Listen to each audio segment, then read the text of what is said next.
Fanboy achieved si It's Showtime young star Baby Argus nang makabonding niya ang fellow chinito cutie na si David Licauco. At biro tuloy ng ilang netizens, papasa silang mag-ama. Yan ang chika ni Aubrey Carampel.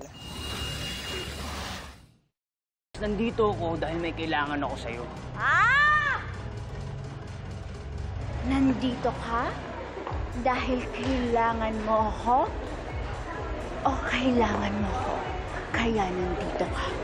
Team Monique or Team Cleo? Carding, ako lang ang nababagay sa'yo. Kung sino man ang manok nyo para kay Carding, played by pambansang Ginoo David Licauco, sa Kapuso hit series Maging Sino Ka Man?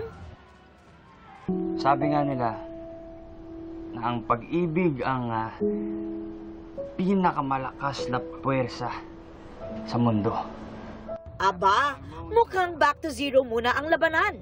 Dahil ang nagwagi on a lucky date with David, walang iba kung hindi ang kanyang tila mini-me na si It's Showtime young star Baby Argus. Ang meet-up ng dalawang chinito cutie. May bonus na dance battle na may million views and counting na sa TikTok.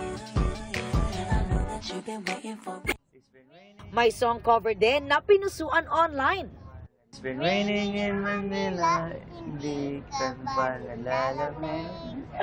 Nakakaliw sobra si Argus kasi parang, alam mo yung at 5 years old, tapos gano'n na siya katalino, ang dami niyang sinasabi, ang dami niyang tanong sa akin. Sobrang curious siya about life.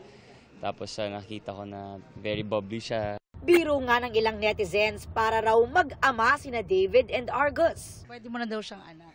Yun na nga eh. Practice nga daw eh. Sabi nila, holding hands kami, parang lakad-lakad kami sa mall, parang, uy, parang ito yung future ko. Nakitang-kita naman sa pag-aasikaso ni David sa kanyang mini-me. All smile naman si Argus na mukhang enjoy at nagmukbang pa sa resto ni David. Game na game rin ang dalawa na nag-arcade at nag-shopping sa isang toy store. Cuteness overload nga raw ang interaction ng dalawa na undeniable ang resemblance sa kanilang selfies together. Actually, in-invite nga ako ni Argus. Sabi niya sa akin na, uy, Kuya David, punta ka ng Showtime. Bisitahin mo ako. So sabi ko, sige, basta sasamahan mo ako. Aubrey Carampel, updated sa showbiz happenings. Para sa mas mahabang chikahan, visit and subscribe to GMA Integrated News on YouTube. At para sa mga kapuso natin abroad, samahan nyo kami sa GMA Pinoy TV at www.gmanews.tv.